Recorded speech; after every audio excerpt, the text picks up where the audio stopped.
হঠাৎই কেঁপে উঠল ভূপৃষ্ঠ। শক্তিশালী ভূমিকম্পে দুলতে থাকে ঘরবাড়ি সহ বিভিন্ন স্থাপনা।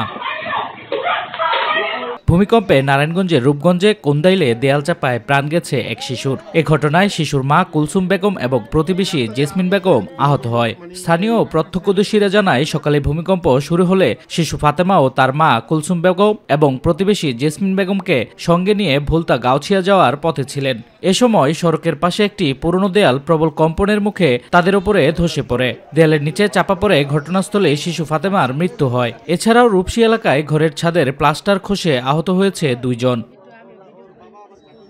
আবহাওয়া অফিসের তথ্যমতে ভূমিকম্পের উৎপত্তিস্থল নরসিংদীর মাধবদী এলাকা। পলাশী উপজেলার নানিতা গ্রামে মাটির ঘরের দেয়াল ধসে নিহত হয়েছে 1 জন।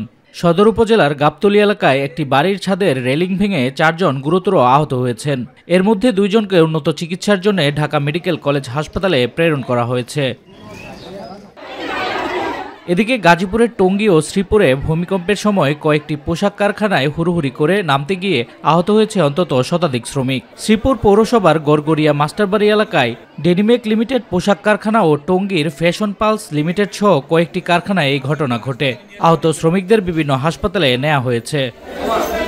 এছাড়াও ভয়াবহ ভূমিকম্পে মুন্সিগঞ্জ শহরের বেশ কয়েকটি ভবনে ফাটল দেখা দিয়েছে। একই সঙ্গে ভবনের মেঝে ও দেয়ালের টাইলস খসে পড়ার মতো ঘটনা ঘটে। জেলার 6 উপজেলা জুড়ে এই ভূমিকম্প অনুভূত হয়। এ সময় শহরের পাঁচঘুরিয়াকান্দি, পূর্ব সদরপাড়া ও উত্তর ইসলামপুর এলাকায় 3টি ভবনে দেয়ালে ফাটল ও মেঝের টাইলস খসে পড়ে। শহরের উত্তর ইসলামপুর এলাকার আমিন উদ্দিনের 3তলা ভবনের 3য় তলার ফ্ল্যাটের দেয়াল ও মেঝে থাকা টাইলস খসে পড়ে।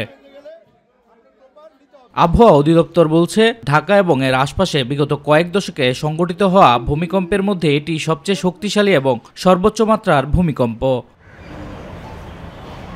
শামস তাবরিজ উচ্ছ্বাস, মাই টিভি নিউজ ডেস্ক।